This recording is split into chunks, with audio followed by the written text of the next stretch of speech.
Hello. Hello, everybody. I'm going to be talking about kind of my thoughts and opinions on the Monster and Wilds beta. It's going to be a mostly unscripted kind of talk. I have a list of kind of things I want to talk about in front of me, but I'm mostly just gonna kind of be uh rambling, and I'm gonna try not like ramble like too much, and I'm just gonna try and focus on like actually talking about like the main things of like the beta.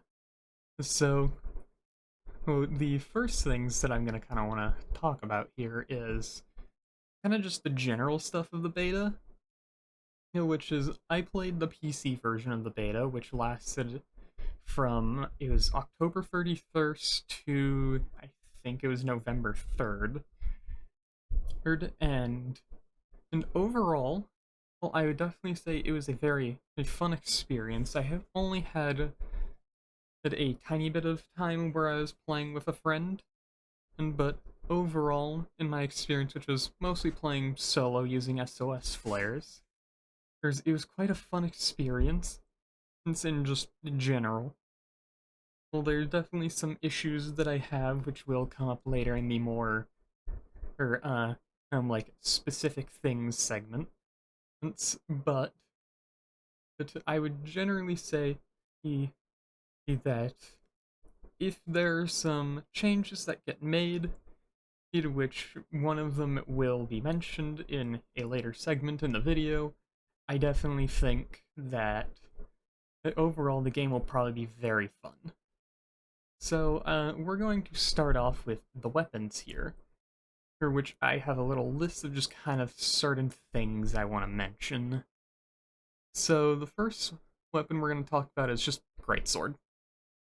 Overall, Greatsword is very much just the same as you would expect from like Monster Hunter World, filled with some just very minor changes as to like say like motion values, like true charge spam seems to not be the play anymore.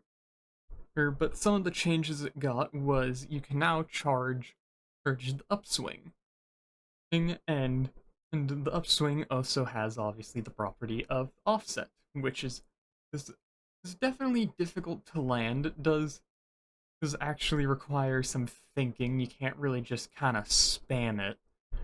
But when you do actually like land that offset, it feels very nice. And from what I was kind of seeing, it almost feels like just the way that Greatsword might play now is kind of normal charge slash into upswing and charged into like normal slash, possibly. Yeah, and also focus mode is very nice for Greatsword, just being able to like properly kind of aim your charges really well is something that's very nice. It's like you could, as far as it goes, it's mostly just like micromanaging where you're aiming. You're not gonna be doing much like doing full 360s and all that. It should be 180s, not 360s. But you're not going to be making use of the full like 360 turn that you have. You're probably only going to be doing as much as like 90 degrees of turning. But like overall, Greatsword feels very nice in this game. Hammer her, her has its offset, which is what I'm gonna go to first here, has its offset tied to its golf club swing combo, where you do the two hits on the ground and then you do the golf club swing. The golf club swing is what's the offset. And and it's actually quite difficult to pull off, due to just the fact that you have to set it up, which it's not a bad thing at being hard to pull off. But if you do actually hit it, it is a very nice offset to hit. And, and as far as just the basic like normal gameplay goes for Hammer, it's Hammer. For focus mode for Hammer is also really nice.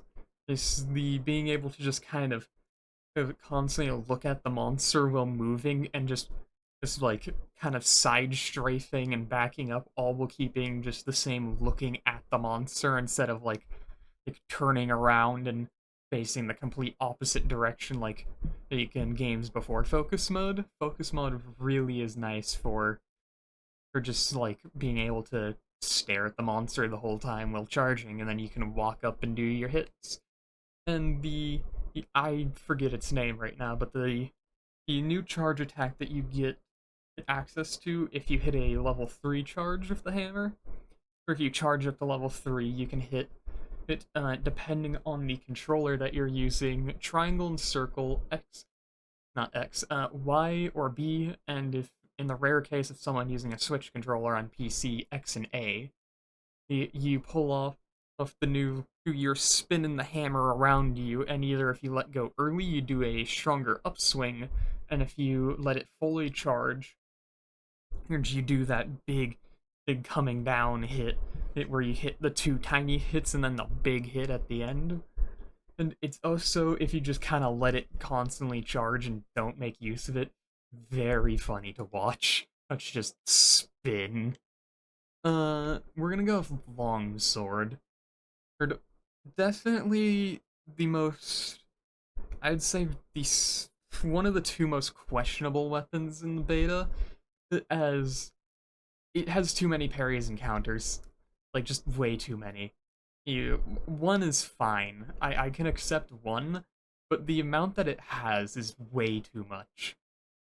And especially the fact that they all give, like, gauge levels and whatnot, but they also have just way too many ways to just kind of constantly sit at red gauge. I feel like having it be just something where it's like you're constantly in red gauge instead of like, getting to red gauge is like, an achievement with the weapon.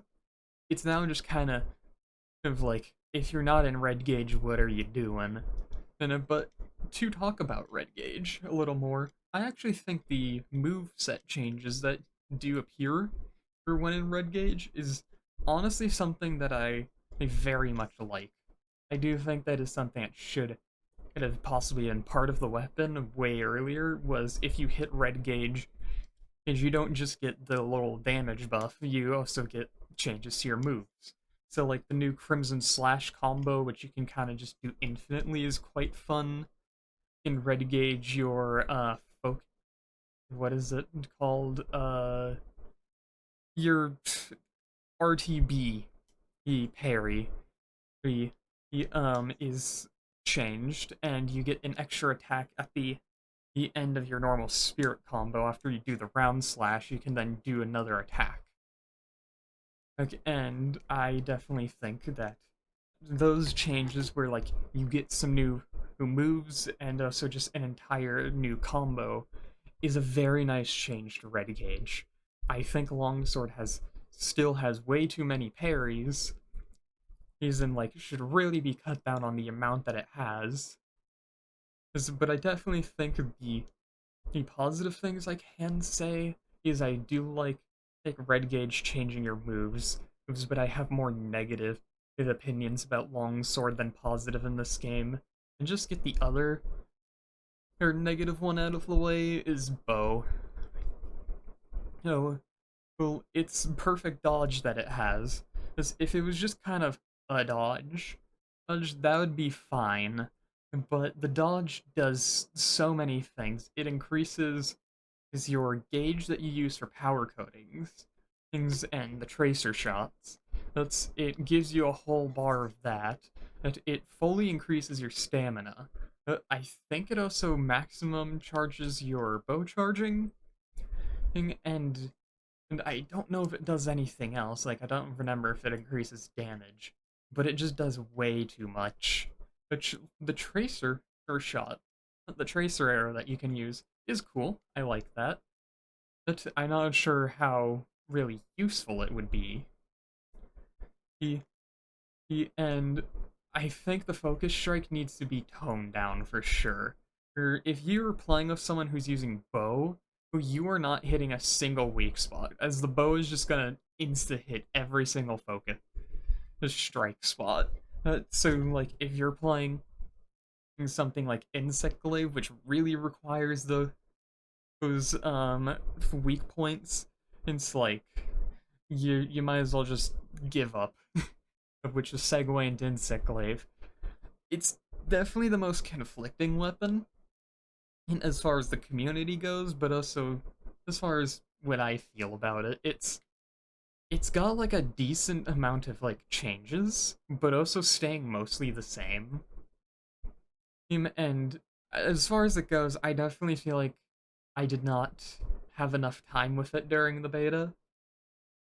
As like there's just like weird little combo changes and timing changes that are kind of just I don't know how to really put it off.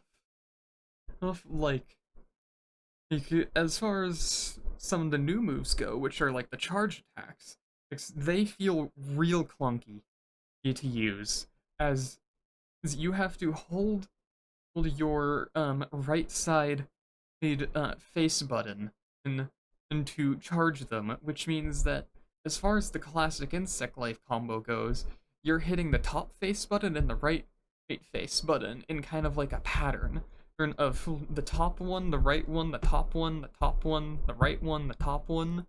So like doing that combo, you can't really do it anymore if you're trying to pull off the charged attack. Like as well, you have to hold one of the buttons. It feels like it should be bound to like something else for the charging. And and the repositioning attacks that you get that you can do now, so in between like some of your comboing is nice for sure. For, and I definitely think the best addition to Insect Live and Wilds though is the Kinsect actually being integrated into your attacks. It was something that kind of made a appearance briefly in Rise. Is and I think a little bit of World, but having the Kinsect actually attack like with you, who if you're in focus mode, is the catch. But having it actually attack with you in your attacks is a very nice change, as it just kind of feels like something that should have been there from the beginning, you know? So, and overall, it's just like Insect Glaive is very weird. I feel like if I get more time with it, I can make a more concrete opinion on it. But it's one of my favorites. It's just kind of I don't know. It feels off in this game. Uh, Dual Blades is a weapon that it definitely surprised me with just some of the things that were like added to it and what can make it useful, like focus mode. But I actually found a lot of use out of focus mode with dual blades. It actually felt much more useful than I guess I was expecting for dual blades, because it's dual blades. I don't exactly expect like focus mode to be useful, but it was. Because the perfect dodge that it has was not really as strong as I was expecting, and I know it increases like damage, but I did not really see the all too much like damage increase in it. Like the attacking while dodging and you getting a move after a dodge are definitely really like neat, but I don't really see how useful perfect dodging on dual blades could be. It could change in the full game. Seem like it could be much stronger there, but it does not seem that strong here. And the new addition to Demon Dance of being able to flip between demon mode and archdemon mode while doing it is very fun, and the being able to move while doing it is quite a nice addition, and I'll say, because it allows you to like reposition, especially if like the monster just slightly moved just out of range. You can then be able to move back towards the monster so that you can actually hit it instead of doing the classic thing from World where you're kind of just attacking the air if the monster moved like half an inch. Let's see. Sword and Shield. Well, the focus mode was quite nice there. Here, I definitely got some good use out of focus mode for Sword and Shield. Well, be due to like the moving around that you do a lot with Sword and Shield, being able to still just really focus on like the head, for example. Well, is a very nice thing, and like the reposition that you can do who is just something that I expect from Sword and Shield. It's the small movable weapon and that kind of is, the jack of all trades. It's very nice being able to reposition with the attacks. And it's got some of the new moves. It's got the jump forward charge, where you stab the sword into the ground, and it's got its focus strikes.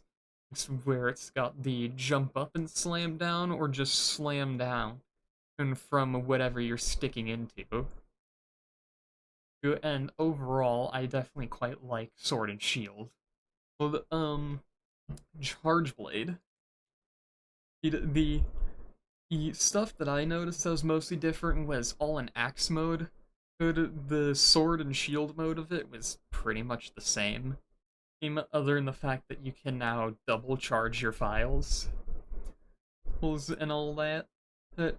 Savage Axe X is a different activate, which is both nice and also a little confusing. But once you understand it, it's not hard to figure out at all. So it's pretty much just block or do a focus strike. And the axe mode, if you have both Savage Axe and the fully charged files, also being able to just do an infinite combo until you run out of files is very fun. Fun to use. It was definitely a highlight, just being able to just like turn that axe into just like a buzz saw and just a saw into the monster. That was a very fun thing. Switch axe. The first thing I have to say is I'm very thankful that the parry that it has is not strong at all. Well, because Rise had its parry, and it ended up kind of ruining Switch Axe as it just became parry spam, despite the fact that that was not what Switch Axe was meant to do. It's a repositioning weapon. And the offset that you get in an axe mode was, as I noticed, in the normal upswing attack. So I had questioned how fast it was going to come out. But it actually comes out slower than the usual upswing that is in World. And I definitely do think that is a good thing, as it just lets you not be able to like reaction pull it off. If you still have to kind of make use of it in such a way where you have to predict the fact that the monster's going to attack you, which is very nice. And the comboing that you can do with Switch Axe, that's, a part of it, is very nice. All the comboing between attacks is very good. It just feels nice. And the combo finisher that you now get, at the end of it, I forget its exact name. It's something like full release slash. You have the quick version where you just pull it off, and then you have the charged version, which is stronger. For overall, though, Switch Axe is very nice, and I'm very much liking it. Hunting Horn. And honestly, the biggest compliment I can give it here is it's not Rise's Hunting Horn, which is just so nice. Because Rise's Hunting Horn did not really feel like Hunting Horn. Because now you can go back to properly playing songs where you have to queue up all your songs and then play them. And just the way that you queue them up. But it feels in this game more smooth compared to World. I would say, I could be wrong, but it feels smoother. Maybe I'm just better with Hunting Horn than when I played it last in World. But also, actually playing the songs to get the buffs is very, very fun in this game, with the fact that you can attack in between each song play. It just allows, like, a lot more, what is the word? Allows a lot more, I guess, this dynamic playing with Hunting Horn. And the focus strike and echo bubbles that you can do, allowing you to queue up notes so that you have the like chance to like quickly queue up like maybe like two songs that then you can get your last song in just normally attacking and play them all. Well, it just allows it to flow very well. Like it really feels like with Hunting Horn in this game, you're actually fighting the monsters and playing music at the same time. Which is something that I feel like they've always been trying to do with Hunting Horn, but have not really landed until what feels like here. We're gonna talk next about just both bowguns, which is to say that I'm gonna kind of combine these two, even though I have them as two separate notes. It's normal, pierce, and spread ammo are now infinite, and which is definitely a unique change. I'll definitely be curious to see in the full game just how either useful or not very useful that could end up being. For light bowgun in particular, for the rapid fire addition that you can slap onto the side that increases the potency of rapid fire. Here, it only in the beta affected, I think it was spread ammo, normal ammo, and your thunder ammo. Got the rapid fire mod put on them, which just allows you to kind of just turn light bowgun into almost like a machine gun, and with how quickly you're able to fire off your shots and also be able to like dodge with them. You have the move where during after any shot you can crouch down and fire off of an extra burst of ammo. So if it's a non-rapid fire shot like the basic pierce ammo, it had no rapid fireness to it. But the pierce shot would normally just shoot one on each press, but if you use your little burst fire shot, crouch down, it would fire two rapid succession. It would fire two rapid shots is the right word, of pierce ammo. So you could kind of do that in combination with the rapid fire gauge to fire off, say, the 4 normal shots in a quick like little move. And the focus strike being like pretty much a grenade launcher is quite fun. Heavy bowgun and its power clash is actually quite fun to pull off. I definitely like how it ends by you just kind of shooting them down the throat. It's quite fun. And normal ammo being what seems like universally rapid fired in this game is a fun thing to see on heavy bowgun having a rapid fire ammo shot. And they have gotten rid of Wyvern Snipe and have made it only the machine gun, which just is, the classic rapid fire or kind of little minigun thing. And it's also when you have it active, where you do your offset, which I found to be kind of hard to land, but if you can land it, it is quite fun to do. And the focus strike being that pretty much just like, I guess you can say what became of Wyvern Snipe is a very satisfying thing, focus strike. And Lance is next up, which I think the biggest problem with Lance in the beta is that it definitely felt lacking in damage.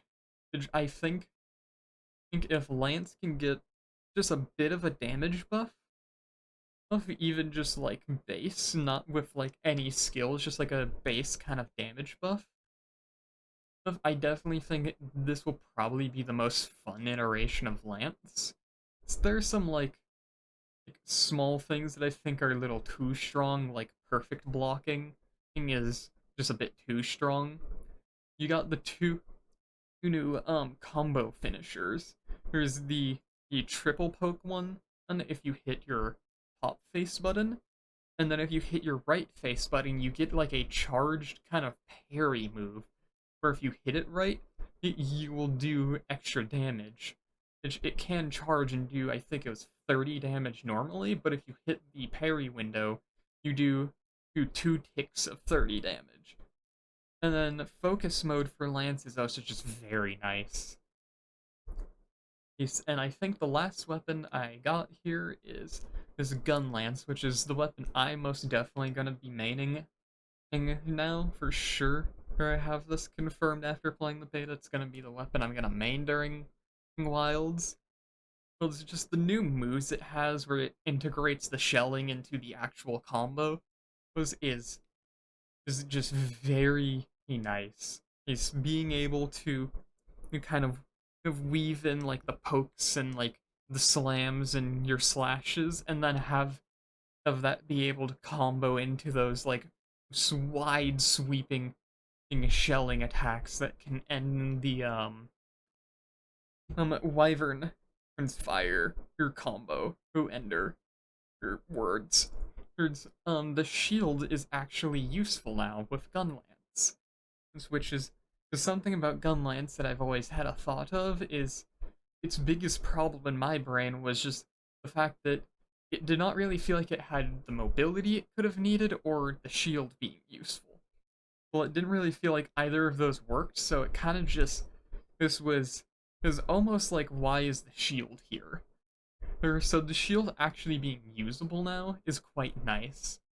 And it has both loss and gain mobility.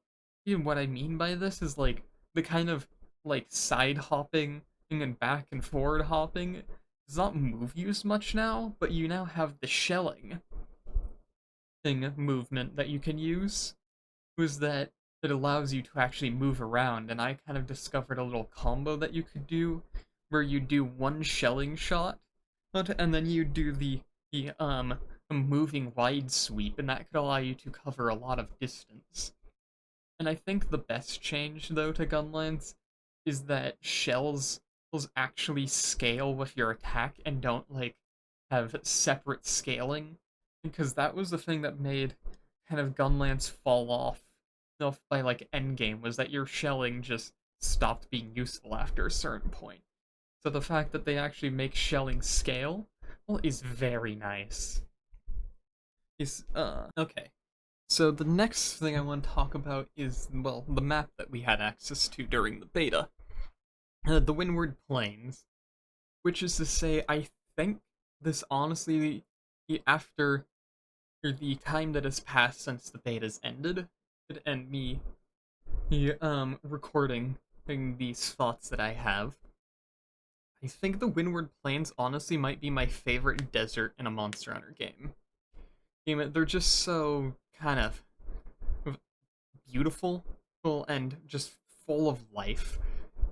I feel like it's like every little corner just has something that's neato to look at. That you can see, like, the large monster. There's like Raidou and Shogama just roaming about, doing their stuff.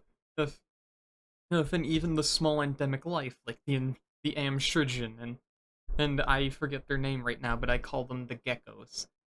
Those and all that. That there's like the little desert rustlers that are smaller than the grass, which is very cool. Them just wandering around in the grass in the savannah area. You have like the caves that just look really nice. You got the big old dunes where you'll find Balahara about, but you have the little oasis in the dunes where you might find a Chotacabra and a Raidou's nest, especially during the sand tide. It looks very nice and just very lovely to look at. And to talk about the weather, the weather really kind of emphasizes like just what a desert is. As I have experienced deserts before, or I live in a desert, it really just does show off how like both beautiful but also deadly a desert can be, with the fallow being very drab and lifeless and very dull in color. Or, you're not gonna be seeing much besides maybe the large monsters out. But then, and followed from the fallow is the sand tide, and it's just this raging storms that it had. As which I honestly do wish that the lightning was a bit more dangerous. From what I've heard, it does not do much damage. So I wish it was just honestly a bit more dangerous to be in the sand tide. But it really does give off that vibe of just well, it's happening.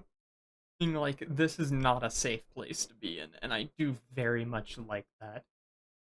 And once the sand tide goes away, you get to access the very lovely, bright, colorful, full of life and just kind of calm plenty, which just has a very kind of nice vibe to it. You actually get color now in the desert after all of the sand has been blown away due to the sand tide leaving.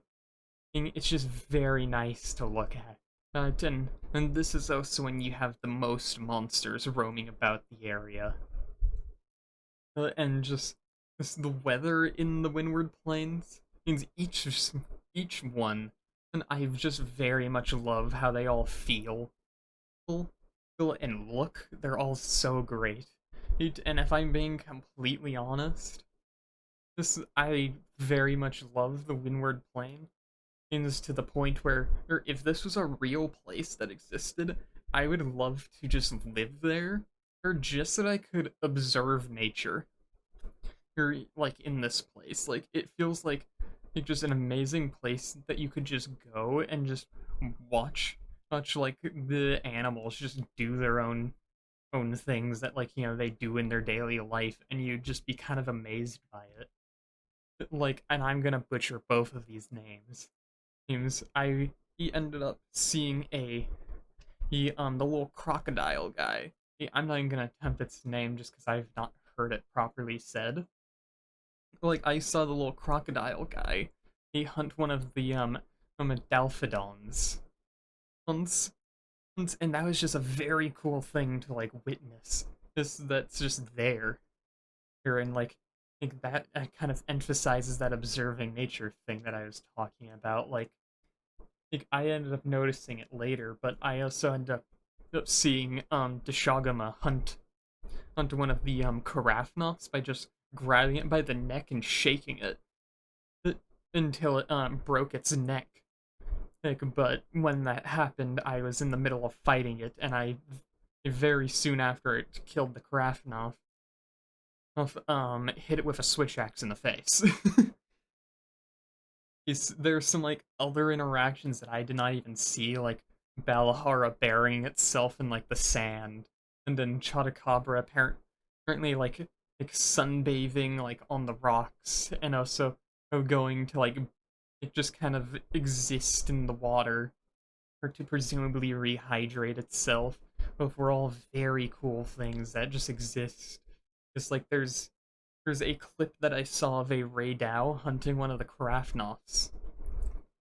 Oh, and he's just very cool thing, because it genuinely looked like that Monster Hunter 1 opening cinematic with the Rathalos coming down and getting the Aptonoth, which most definitely means because Rathalos is in the game, and that there is going to be that interaction that was in that very first opening for Monster Hunter 1.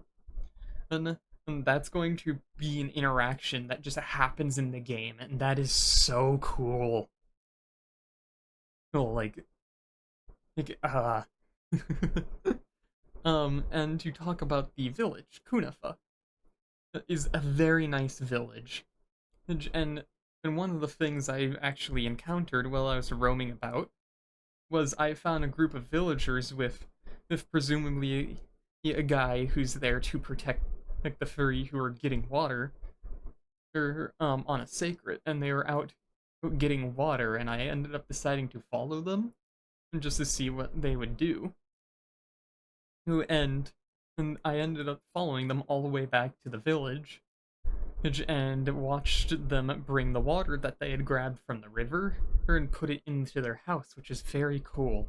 Well, something I ended up missing in Kunifa Village was that you could talk to someone in there, and they would actually give you the cheese that you could use for cooking. And the base camp that we have, where you go at the end of every quest, where the Avis unit and an Ashram unit are, or with Gemma, the smithy, the presumably canteen, and where our tent is our main tent. It's not really usable, but it had a very nice atmosphere, and you really want to see what it's just like in the full game. And all of that, and just wandering around the plains was a very fun activity. Just because there was kind of just so much to look at, and all that, and it all looked very beautiful. So, the last, no, sorry. So the next point that I want to get to, who is the monsters. There are four of them that you can hunt, that you could hunt in the beta, and we are going to start with, well, the one that you get introduced to as your very first hunt, Chotacabra. Chotacabra is a very lovely starting monster. I don't know if he's my favorite, but he is a very lovely fight. I was expecting when he would put the rocks on his arms that it would cause your weapons to start bouncing, which did not, which to me kind of felt almost off, if that makes sense. Since he's got his big old tongue that he uses to lick both you and his arms. And obviously when he licks his arms is when he then covers his arms in the rocks. Luxie has the pretty much constantly pointed out a big old butt that you can see. And just overall, I definitely think he's a very good introductory monster. I don't think he'll top Great Macau for me, but overall, he's a very lovely boy. Even if a lot of his charm just comes from him being a massive goofball. Well, the next one is Deshagama, who honestly I think was the highlight of the beta for me. He felt so much more different from all of the other ones that you could fight. His fight felt very like almost dynamic and natural. Like normal monsters already do feel very kind of like their moves flow very neatly into each other. It does not feel like they're like snapping into moves.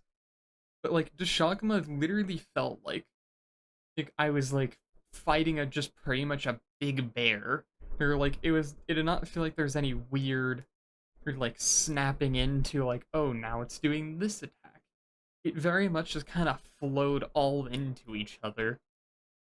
And the pack mechanic is very nice, even if it's not really something you kind of end up engaging with all too much due to most of the time, especially if you're hunting with other people.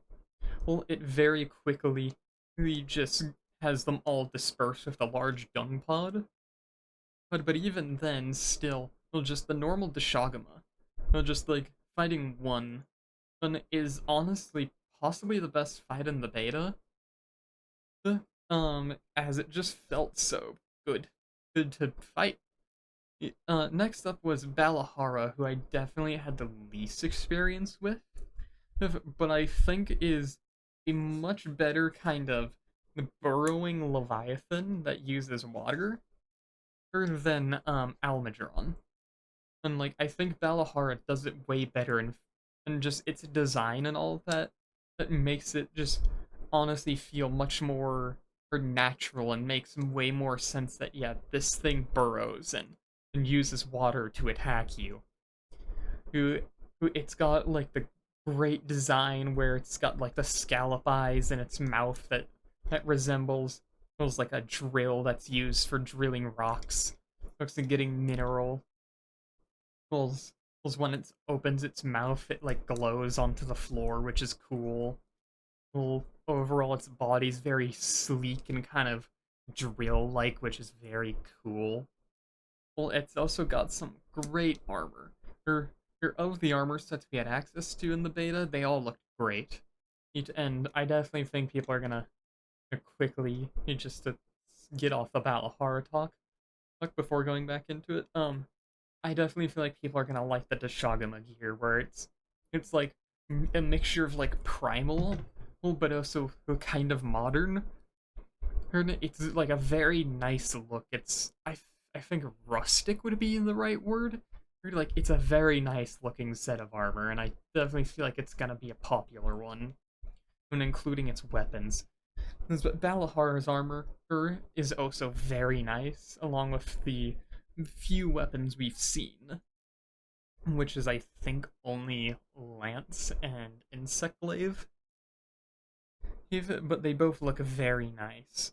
Is and I definitely feel like if there's one thing I could wish that Balahara did a bit more in its fight, and maybe it's just the fact that I never really ended up getting to fight it in a cave. It was every time I was fighting it, it was mostly above ground. And except for like the very end of the fight, I felt like it could have used a little more like digging attacks. I did not really feel like it was doing many digging attacks.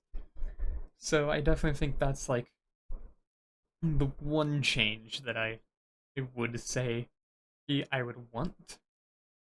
And last up we have Raidao, who is honestly a monster that I was not big on when I first saw him in the second and third trailers. But upon fighting him and seeing him a lot, I really love Raidao. Oh, I think it has the Zinogre-esque design way better than Zinogre. Like, I'm not a big fan of Zinogre at all, but I feel like Raidao does that design that like Zinogre has way better. Like the horns actually do something.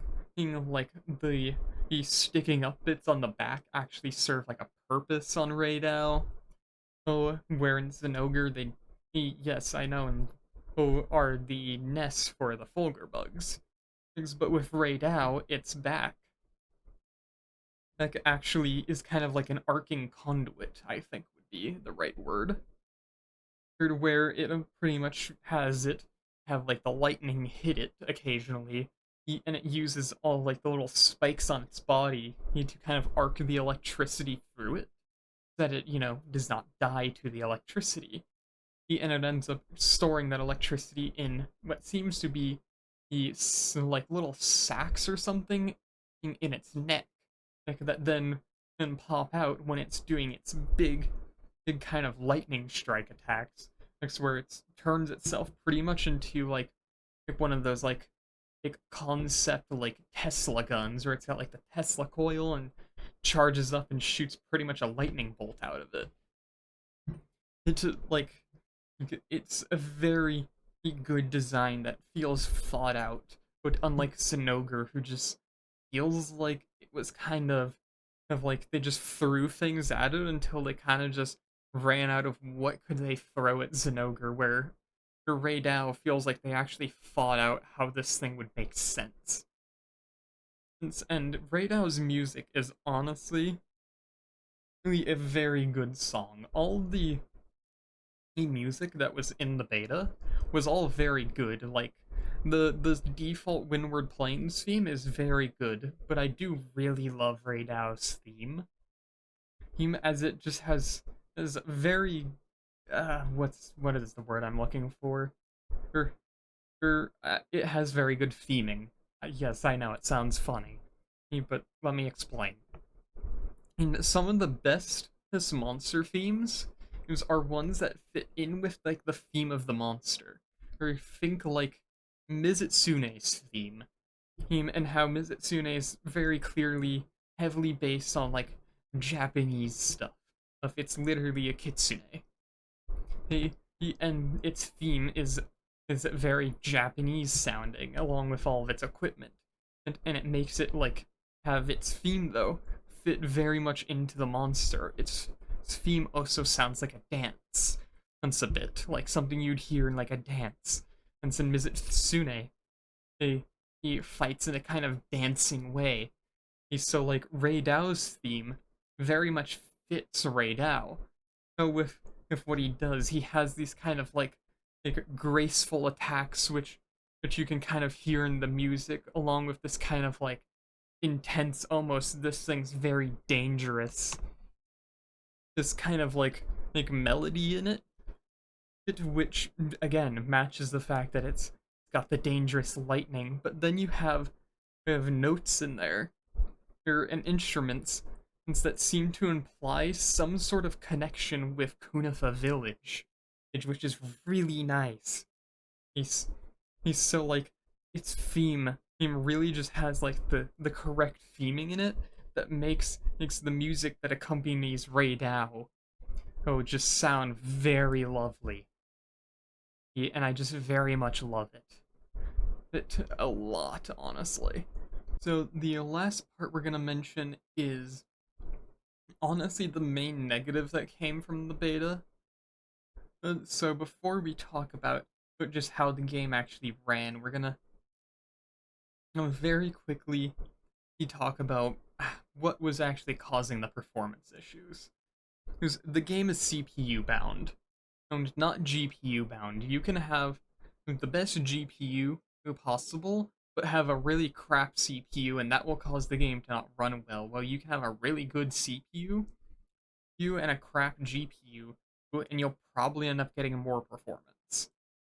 Just due to the fact that the game is very CPU intensive. We also know that this build is possibly as old as it May. So this build is definitely not indicative of what the performance is.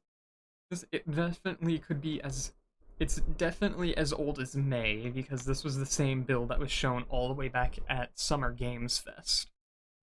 So, which was probably made at the Summer Games Fest was in I think it was June. And this build was probably made in May. So, at least he's as old as May, is what this build is. So, if they do a second beta, this is being recorded, in case you're wondering, on the 25th of November. So, the Game Awards have not happened, so I don't even know if a second beta exists. I don't even know if a new trailer was shown yet. But if there is a second beta, I hope it's closer to what the game runs like right now, as that would definitely alleviate some concerns if all of a sudden there's a big performance jump between the two betas. But to now talk about how the performance actually was, it was rough. I'll definitely say that. But to quickly say, like my computer and what I'm running, I have a Ryzen 7 and 5800X and a Radeon RX 6800 XT. I'm not really sure what that would be considered. I'm not really checking up on what PCs are considered like low, middle, and high end all too much, but those are the two main things that you probably want to know about my computer, along with the fact that I have 32 gigabytes of RAM. And at ultra settings, I was getting about an average of like 50 FPS. Thus, in some areas, I was getting about 60, and at like the lowest, I was getting 40. And on high settings, I was pretty much hitting an average of about 60 FPS. And that was without FrameGen or FSR. So the game can definitely run, but it definitely needs to be optimized. It's like, I think that would be the biggest detriment to the game, is really just if it releases and is not running well. And what I would consider running well is probably not as like like well is what some people would consider, because some people would consider running well as like 8K ultra setting things 120 FPS. For me, I'm simply thinking like it running well would be like 4K 60 on like ultra settings. Things I was running at 1440p, so on ultra settings, things at 1440p, if I was able to achieve say 80 FPS, I think I would consider that it's running well. Like if I could get an average of 80 or 90, I think would be the game is running well, which is why I would want a second beta is to see if it's running, like that. And I think the like closing words I can really give is I definitely have hopes for the game. I was a bit cautious this before playing the beta, but I definitely think I am much more optimistic about the game having played it. And my biggest concern really just comes from the fact that if they do not get the performance well, that I think it will be the thing that kind of kills the game. If the game runs bad, that it's definitely going to not go over well. But if they can get it to run well, I think that is going to really be the biggest benefit. It is just because if it can run well, and it will probably be honestly the best selling Monster Hunter game. Like it might take until the DLC whenever that happens. But it'll probably end up being the best selling Monster Hunter game if they can get it to run well. Also, oh yeah, those are pretty much my thoughts on the beta. So I'll see you all later, and peace out.